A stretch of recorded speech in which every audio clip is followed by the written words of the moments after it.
nome é Fernanda Nascimento, eu sou especialista em marketing digital B2B e esse é o Stratcast na trilha B2B, dessa vez powered by LinkedIn Sales Solutions. E esse episódio, ele é muito importante porque se tem uma coisa que a internet trouxe pra gente de bom, é uma volumetria de dados impressionante que faz com que a gente possa entender como as nossas campanhas funcionam. E para falar de métricas, de monitoramento, de como entender todos esses dados que a internet dá para a gente, que a gente nem sabe o que fazer com todos eles, minha convidada é Leonora Diniz. Oi, Fê. Muito bem-vinda, Léo. Obrigada pelo convite, aí da Stratlab, aí tá aqui no LinkedIn também, show de bola, né, muito legal. Isso é uma coisa que a gente não tá contando tanto, mas a gente tá nos estúdios do LinkedIn. Show, muito bom, muito legal, gostei bastante aí da ideia. Vamos falar de métrica, né? Vamos falar de métrica, que elas são tão relevantes, e a gente não sabe usar direito, né?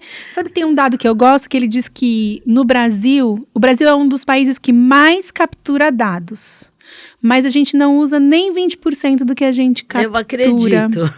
Né? Porque também é difícil ler tudo isso, e a gente vai falar aqui no episódio sobre isso, mas já falando, né, de tantas possibilidades, Léo, acho que uma das dúvidas que a gente tem hoje, né, com tantas possibilidades, opções, ferramentas, como que eu monto um dashboard lá para o meu departamento de marketing, de vendas, que efetivamente possa nortear o trabalho que eu tenho que fazer, as minhas estratégias, minhas próximas campanhas. Que dados são esses? Bom, esse é um ponto que, assim, primeiro, como você falou, né, um monte de dados que a gente tem. Então, às vezes a gente percebe as empresas pecando em coletar um monte de informação e chega lá na frente e ela começa a pensar assim, gente, mas por que eu coletei isso? O que eu vou fazer com isso? Então, antes de a gente chegar no dashboard, que é o resultado final, o que a empresa tinha que fazer? Olhar para a sua estratégia digital, entender como o digital está inserido dentro da minha estratégia de negócio. Então, o ideal seria: olha, eu sou uma empresa totalmente no digital, eu posso ser um B2B totalmente no digital? Posso. De repente eu não tenho, eu tenho uma entrega de um serviço pela internet para empresas, mas eu posso ser uma empresa que eu tenho uma parte física, uma operação física com vendas, que já tem um time de vendas, e eu tenho uma parte da operação que está lá no digital. Então, o site vai ajudar muito a ser um portfólio do produto que ele tem, que ele vende, do serviço, se está customizado, se não está, né? E eu tenho a possibilidade de também captar leads ali. Né? Ou seja, a chance que eu tenho de captar um cliente que já está ali quente, porque para ele tomar uma ação de preencher algo dentro do site, já é um grande negócio. Até porque a gente hoje se preocupa com, né, onde eu vou depositar os meus dados, Pois né? Tem essa questão de LGPD, né? Então, quando um cliente faz isso, é porque ele realmente tem interesse no serviço que a empresa está oferecendo, no produto que ela oferece. E aí, o que vai acontecer? Você deveria começar a olhar para isso, ou seja, o site está me ajudando a coletar leads, ou o meu site é simplesmente um portfólio para que o meu time de vendas físico leve isso na hora de uma reunião, por exemplo. Catálogo digital. Um catálogo digital, né? Tem muita empresa que ainda está presa tá presa nesse universo, achando que a internet, no caso dela como B2B, é só dessa forma, né? Quando ela poderia estar oferecendo conteúdo, downloads, né, e-books, alguma coisa que pudesse agregar valor. Então, sei lá, eu customizo uma máquina, né, num site. Eu podia ter o manual dessa máquina na internet para que o usuário faça o download, ou seja, eu não acho o manual, não acho algumas instruções de uso, eu poderia ter isso lá. Então, isso vira... na hora que a gente sabe exatamente esse papel, eu consigo definir métricas que eu tenho que capturar através, pode ser através de uma infraestrutura que o site tenha, ou seja, eu posso guardar alguns dados desse tipo, mas eu posso usar ferramentas que monitoram o comportamento desse site. Então, eu posso ter ferramenta de mapa de calor, ferramenta de analytics, eu posso ter inúmeras ferramentas aqui que monitoram isso. Eu posso ter ferramenta que eu faço um teste AB, onde eu crio variações na mesma página e com isso eu consigo saber se o meu cliente consegue converter mais com a página A ou com a página B. E eu vou entendendo o comportamento dele, né? Os interesses dele. Sim. E muitas vezes hoje em dia, se a gente for parar para pensar que empresas no fundo são pessoas, essas pessoas têm comportamento e a gente consegue coletar alguns dados, enquanto a gente não tem essa história de cookies, de terceiros fechados, né? A gente vai ter isso um momento lá na frente, ou seja, os cookies de terceiro não vão existir mais, eu só vou ter os cookies literalmente do meu site. Tô com medo, viu, desse dia aí que vão acabar os cookies de terceiro. Vai acabar cookie de terceiro e muita campanha vai sofrer com isso, né? Vamos ter que reaprender a maneira de fazer campanha, né? Eu acho que a gente vai ter que se aproximar demais do cliente e entender quem ele é. Então, eu acho que vai existir um momento que a gente vai ter muita pesquisa qualitativa para entender o cliente, né? Tentar absorver esse dado por um outro caminho, né? Mas voltando ao site, então na hora que eu tenho isso, que eu tenho o formulário, que eu tenho qualquer outra coisa lá mapeada, eu posso usar uma ferramenta de analytics para monitorar essas conversões. Então na hora que eu consigo ter essas conversões, eu já começo a ter números importantes para estarem nesse dashboard. Por quê? Porque se eu sou uma empresa, quero saber o seguinte, gente, quantos leads eu captei hoje? Você capturou essa informação? Não capturei. Então, você não tem isso para pôr no dashboard. Por isso que é legal fazer o exercício anterior. Sim. De entender a estratégia, entender o que você quer.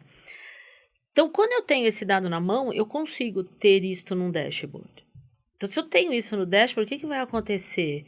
Eu vou conseguir saber quanto eu estou capturando de lead hoje, se eu tenho um aumento de tráfego, porque no fundo, para uma empresa assim, é legal a gente saber quanto tenho de audiência. Porque se a minha audiência está aumentando e talvez eu não gaste tanto com campanha, é sinal que a construção do site dela tem um bom posicionamento orgânico, ou talvez ela tenha um bom posicionamento numa rede como o LinkedIn, que é uma rede profissional, né? Ou ela pode ter divulgação de material ou participação de alguma matéria, alguma reportagem, alguma revista especializada. Então, as pessoas vão saber quem é aquela marca e vão procurar por ela numa busca. Então, vai alavancar o orgânico dela. Então, com isso, ela já olhando num dashboard, sabendo de onde vem o tráfego, eu gosto muito de começar a fazer uma análise por tráfego. Eu quero saber qual é o percentual de fatia que está vindo de determinadas origens. E até você mesma disse, até porque, vamos supor, se eu tenho organicamente esse tráfego vindo de algum lugar, eu posso impulsionar ainda mais fazendo uma campanha paga, fazendo o anúncio. Poderia, e aí eu poderia fazer o seguinte, já que eu tenho uma palavra-chave muito específica alavancando, eu poderia usar essa palavra-chave aqui, o quanto ela tem de alcance orgânico. Pô, ela está performando bem, eu não vou gastar tanto no pago, porque ela performa bem, eu não vou... Também, claro. Eu não vou matar o poder desta palavra, né, com relação ao meu site. Então, você vai balanceando isso. Então, esse tipo de coisa, por exemplo, num dashboard, você tem uma noção de palavra-chave, talvez tenha uma nuvem de palavras, você entender quais são as palavras que mais estão em alta, também ajuda. Por quê? Porque vai ajudar meu time de conteúdo a produzir conteúdo com base nessas palavras. E também a gente até pode verificar se as palavras que estão trazendo, os termos que estão trazendo o cliente para o meu site são as que eu quero que o atraiam, né? Porque eu posso estar atraindo um público errado. Pode. E aí eu tenho a chance de fazer um ajuste de rota quando a gente entende, então, que, peraí, alguma coisa deu errado aqui na minha estratégia de SEO, ou mesmo, enfim, né? Na organização, porque às vezes a gente tem clientes, obviamente, que fazem uma estratégia de SEO muito inteligente, muito boa, mas às vezes até por sorte, né? A gente usa uma palavra certo ou errado. Então, e às vezes você tem palavras que você tem às vezes, assim, a palavra técnica é usada pela empresa, mas o público usa um outro jargão. E aí é legal a gente ter isso. É que, na verdade, assim... Muito interessante. Eu tenho cases, mas assim, na pessoa física. Então, um exemplo bem simples. Você vai escrever... Uma coisa que aconteceu comigo no banco, a gente escreve empréstimo ou crédito. Por quê? Porque o cliente não pensa em crédito, o cliente pensa em empréstimo. E para o banco, o produto é crédito. Entendeu? Então, esse é um exemplo na PF que é muito comum. E aí eu faço toda a estruturação através, né, favorecendo o termo crédito. E aí, o que acontece? Como eu chego na hora de fazer uma consultoria, eu sou o peixe fora da água, eu estou fora dessa caixinha, e muitas vezes a gente não exercita isso quando está dentro da empresa, porque a gente respira aquilo o tempo inteiro. Quando eu estou do lado de fora, eu começo a fazer alguns questionamentos e aí o cliente fala assim, nossa, não tinha pensado nisso. Nossa, eu não pensei nessa palavra. Nossa, eu não pensei em fazer dessa forma. Até mesmo pontos de conversão. Poxa, você tem um WhatsApp para seu time de vendas te atender, uma central de atendimento. Você sabe quantas pessoas clicam aqui? Não sei. Eu falei, gente, então assim... a pessoa está tão imersa e ela está pensando lá na frente, ela está pensando assim, quantos eu vendi? Mas ela não está pensando em quantos chegaram. Não, é verdade. Em quantos preencheram o formulário. Então, o que as empresas deviam fazer? Elas deviam ter um controle interno e ter um pipeline de quem é o cliente que veio da internet e como ele foi trabalhado. E assim... Uma coisa que é muito interessante é chegar para o time de vendas e dizer assim, olha, não é porque o cliente veio da internet que você vai, deixar de escanteio. Porque ele é um lead menos qualificado. Não. E outra coisa, tem muitos mercados, eu não vou nem citar aqui o mercado em si, que eu sei que acontece isso, o lead vem da internet, só que internamente, de alguma forma no sistema, eles burlam isso e diz que o lead é dele. Não, entendi. Ou seja, ele mascara. Então, o que acontece? Você não consegue saber qual é a fatia de percentual da internet. Bom, a boa notícia é que os sistemas modernos de CRM já são né, eles já conseguem fazer todo esse gerenciamento desse lead e o tagueamento correto desse lead que entra... Por isso, por que eu estou trazendo o CRM aqui, né, Léo? Porque a gente sabe que o CRM ele é uma ferramenta importante quando a gente fala das redes para dentro, né? Então, a partir da chegada do cliente, da informação desse cliente para dentro da empresa. Mas você sabe que o LinkedIn ele faz todo ano uma pesquisa grande com compradores e vendedores e ele apresenta esses resultados num documento chamado Cenário de Vendas Brasil.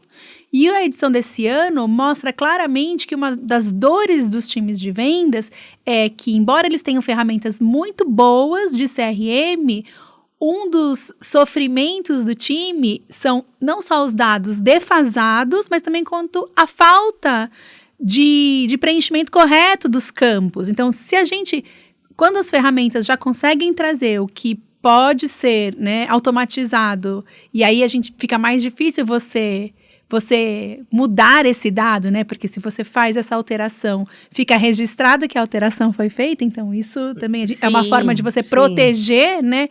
De que alguém burle o sistema, mas é muito importante que a gente registre e acompanhe, como você está falando, porque lá na frente, né? Quando ele deixar de ser um lead, se tornar um cliente, e eu for fazer também toda essa parte de nutrição, eu vou continuar captando dados, né, que vem das redes e alimentando para compreender esse comportamento dele ao longo da jornada.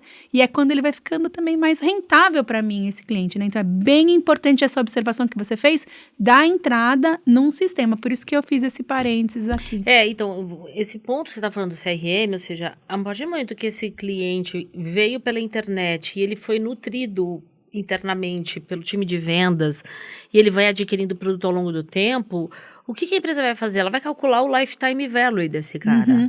Quando ela calcula o lifetime value, que é uma métrica super importante, e no caso do B2B a gente consegue chegar num cálculo usando no lifetime value, usando qual é a margem que aquele cliente contribuiu. Sim. E aí eu começo a perceber, poxa, aí você começa a perceber quem são os meus clientes mais rentáveis? São realmente os da internet? Ou qual é o percentual de fatia de margem que esse cliente tem?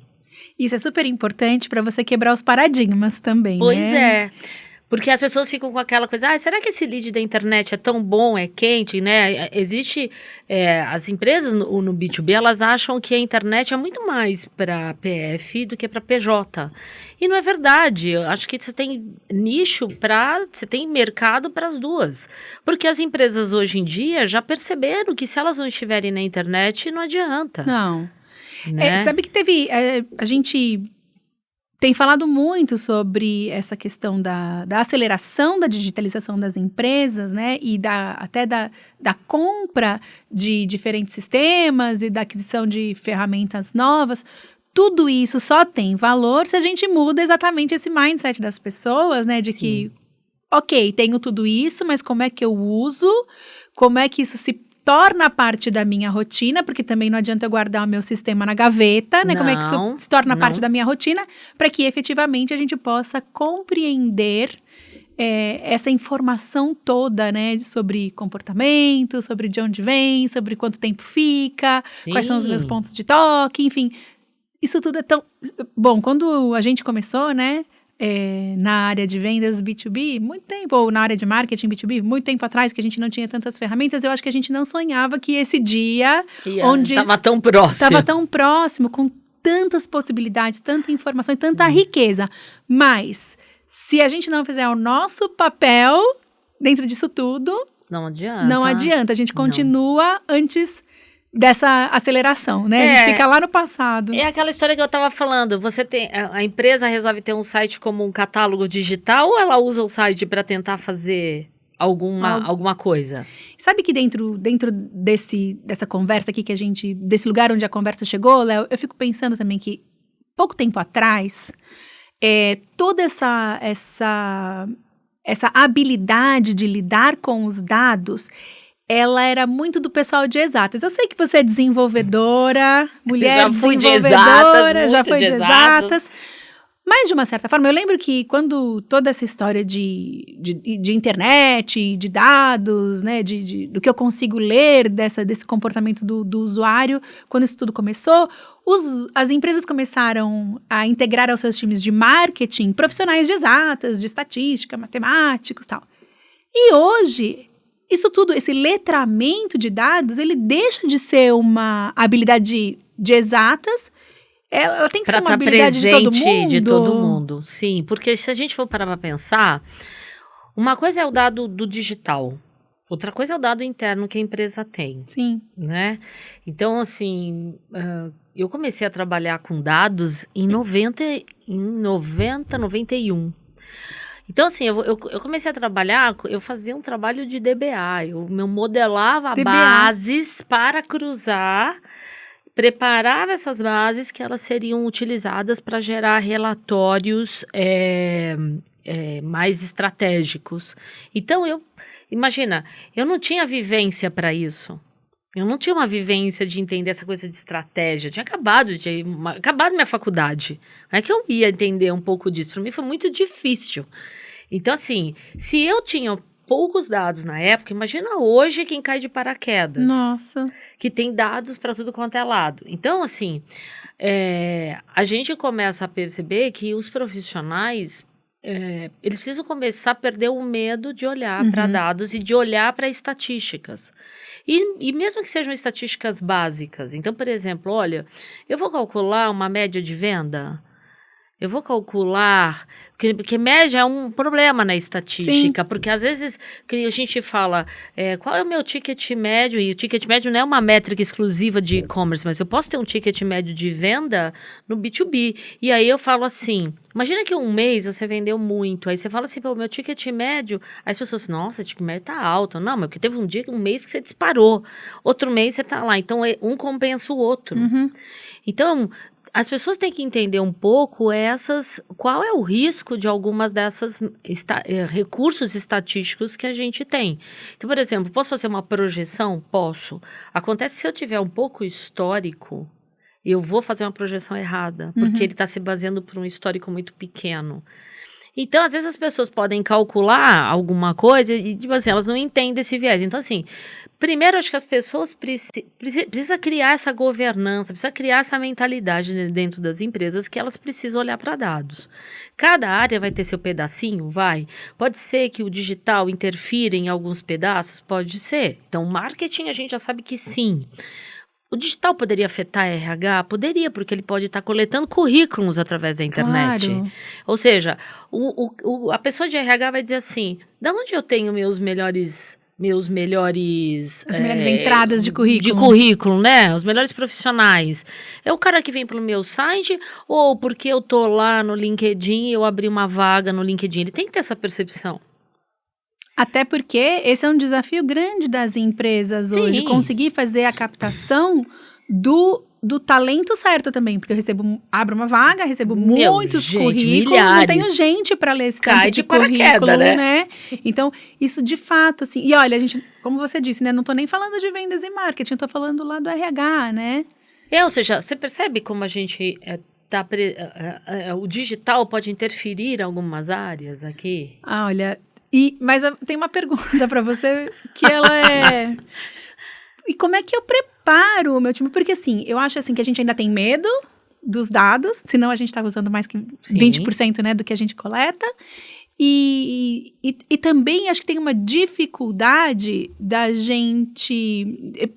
A gente precisa mesmo debruçar. Não é simples entender sobre dados. Não é simples você entender a lógica, né? E a gente precisa muito de lógica quando a gente fala de análise de toda essa informação que chega. Como que eu preparo o meu time? Como que eu preparo a minha empresa, Léo?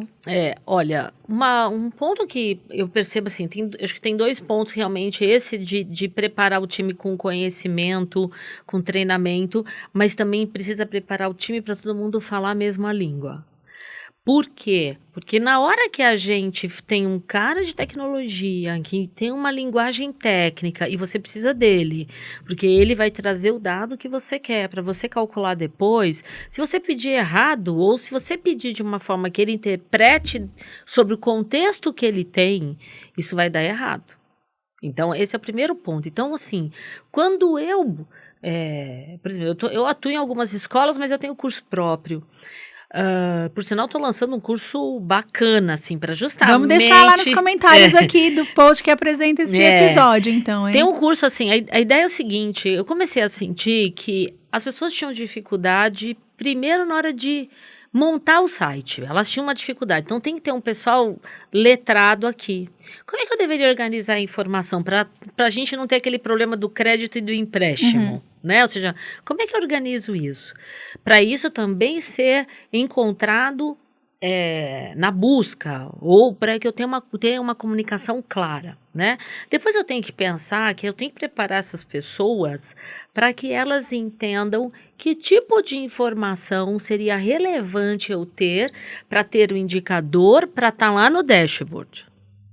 Ou seja, olha como é o caminho. Então, ou seja, o caminho começa lá no site. Eu desenhei esse site tem uma estrutura, eu tenho coisas que eu quero capturar para ter um indicador. Aí eu tenho que chegar para o time técnico e dizer assim, olha, colegas, que vocês vão fazer o site aqui. Esse site tem que ter essa estrutura, mas nesse momento, ponto X aqui, chave, eu preciso dessa informação. Porque se essa informação não existir, eu não consigo ter ela lá na frente. Seja essa informação estar seja essa informação estar numa ferramenta de analytics, seja ela estar num sistema interno, ela vai conversar com o CRM direto, ela vai guardar no CRM, eu vou ter uma base, a gente chama de uma log, né, um registro de tudo que acontece, não importa. Aquilo tem que existir para que depois, na hora que eu for construir meu dashboard, eu vou usar as ferramentas que possam ser gratuitas ou não. Então, muita gente hoje fala assim, qual é a maior ferramenta de BI? É o Excel, planilha eletrônica. É a maior ferramenta de BI Tô me achando especialista agora. Mas a planilha eletrônica é talvez a ferramenta de BI mais utilizada. Entendeu? Porque você já consegue fazer inúmeros cruzamentos. Sim.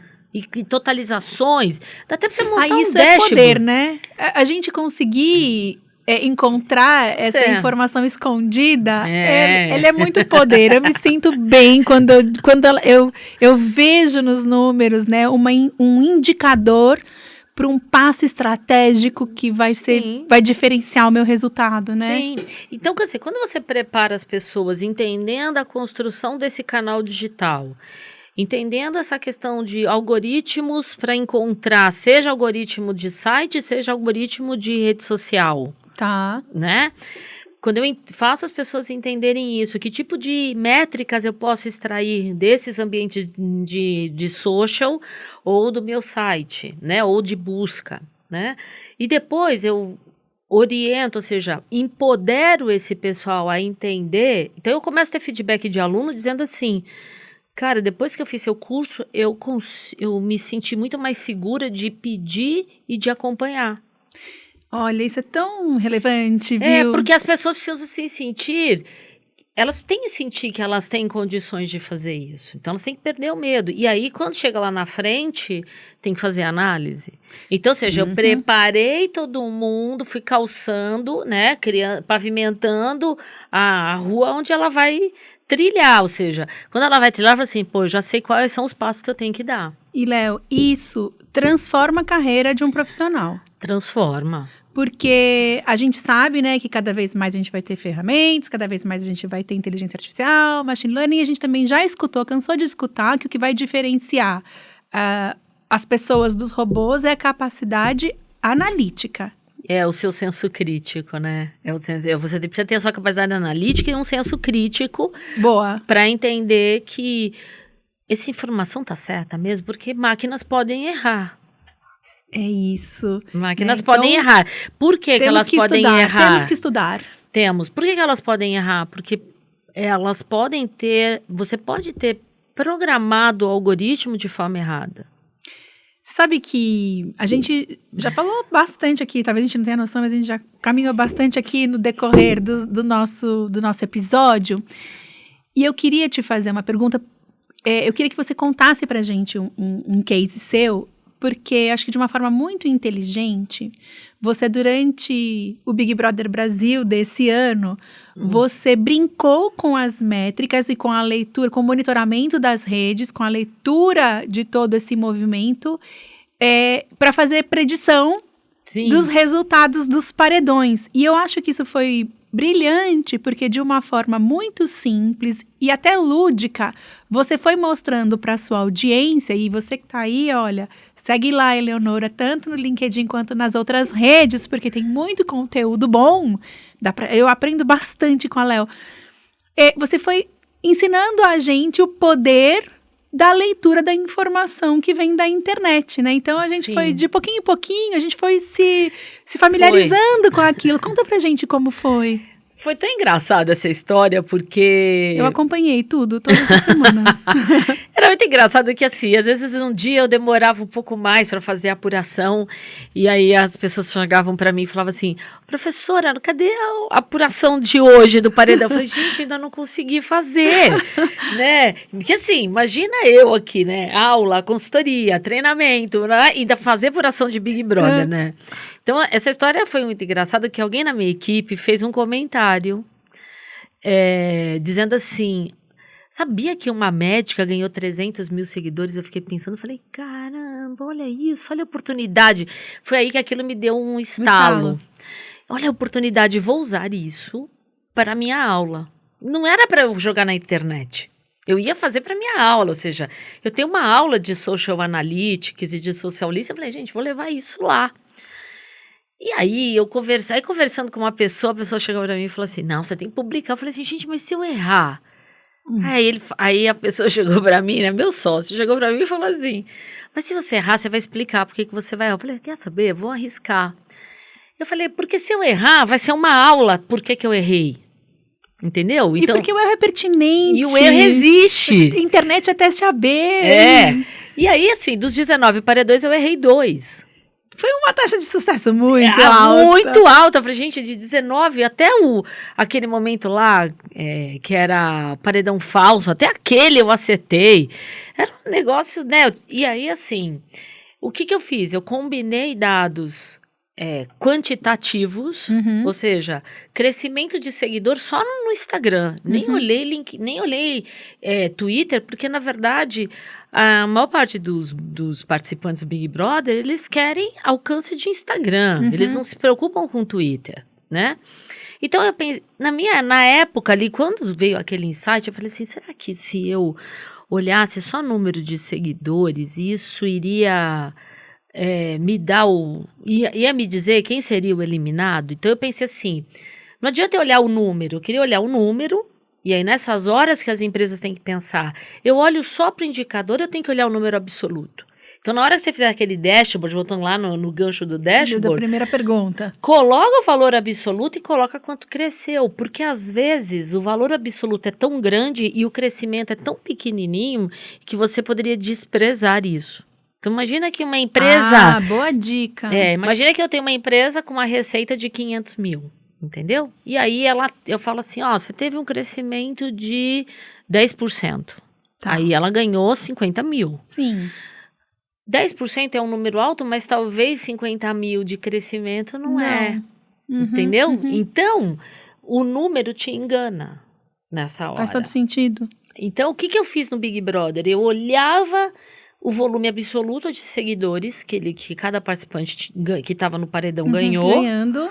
E quanto foi a taxa de crescimento. Só que isso, quando eu olhei para aquilo, eu falei, eu acho que isso vai ser pouco.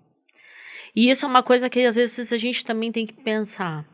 Ele é pouco, um número só, eu posso me basear num único número, é o suficiente? Será que seria suficiente eu me basear só pela receita? Não seria legal eu também olhar para o meu volume de vendas? Ou seja, eu ganhei em volume de vendas porque eu vendi mais. Eu estou vendendo mais. Será que a taxa de crescimento de venda que eu estou crescendo em receita? Ou seja, esses números começam... Porque você pode ter crescido, mas você pode ter tido vendas pequenininhas. Que na verdade, né, meio que quando a gente fala de criar o dashboard interessante, eu acho que essa também é uma das premissas, né? Qual é a métrica que efetivamente, porque eu posso crescer em faturamento, mas perder em margem. Sim. Eu posso fazer... Muitas vezes as pessoas falam para mim, elas perguntam para mim qual é a relação, principalmente quando a gente faz anúncio, né? Assim, eu quero... É barato ou é caro? Depende do retorno, né? Do quanto você vai ganhar sobre o tanto que você investiu. Então, isso faz absolutamente sentido. Agora, você escutou também... Você também trabalhou com menções positivas e negativas? Sim. Eu poderia fazer isso com uma ferramenta gratuita, existem ferramentas, então o que eu teria que fazer? Eu teria que fazer, e geralmente essas menções positivas, negativas, a gente vai mais no Twitter olhar, né? E eu poderia ter extraído isso do Twitter, mas eu teria que fazer um trabalho, teria que ter um algoritmo na mão, ali pronto, para fazer o que a gente chama de text mining, que é a interpretação desse texto.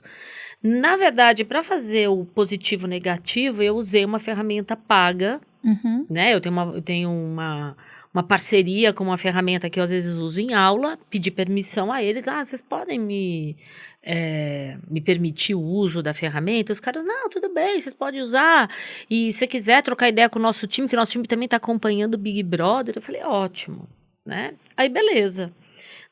Eu comecei a fazer, mas assim, eu não acompanhava o algoritmo deles.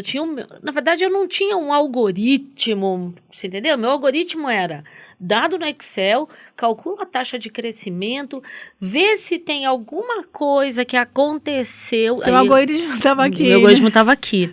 Mas a minha planilha Excel é um negócio gigante, né? Eu tinha anotado qualquer coisa que acontecia que poderia afetar. Então, eu tinha gente assistindo o programa.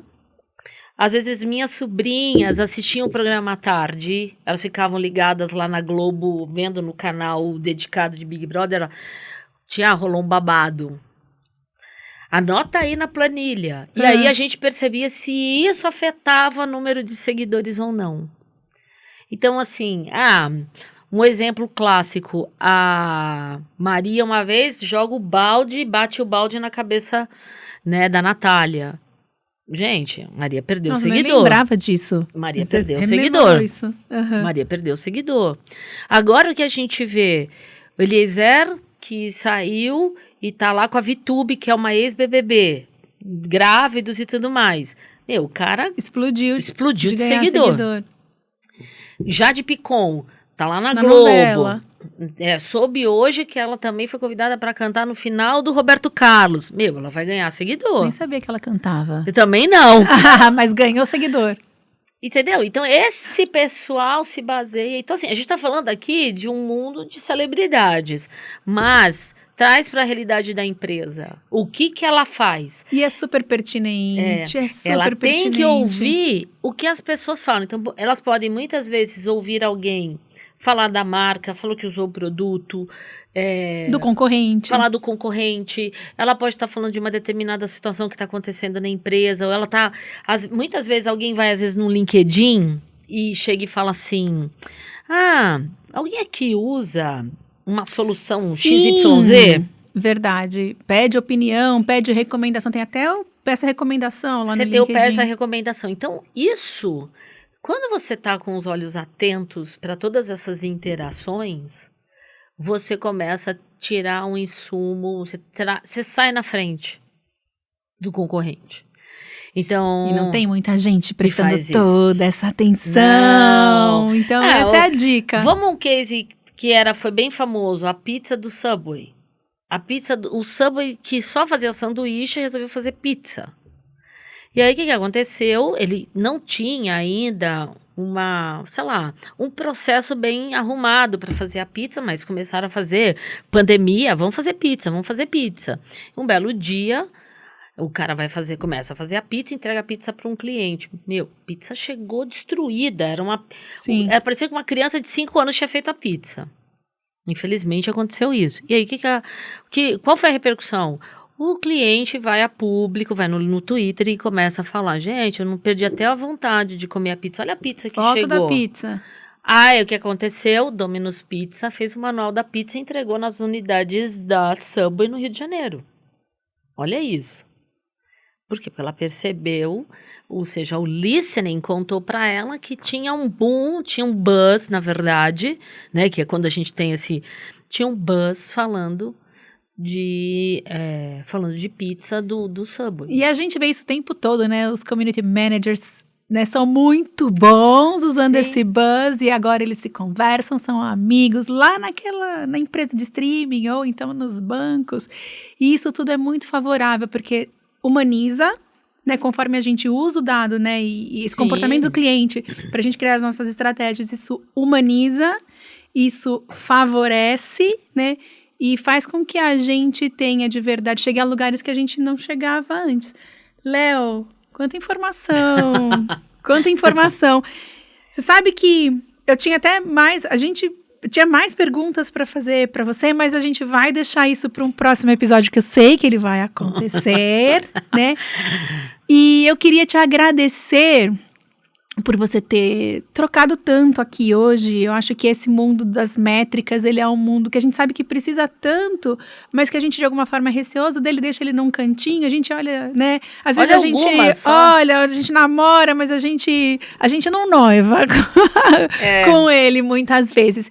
E eu queria que você terminasse só falando pra gente o seguinte, muda mesmo o tempo todo?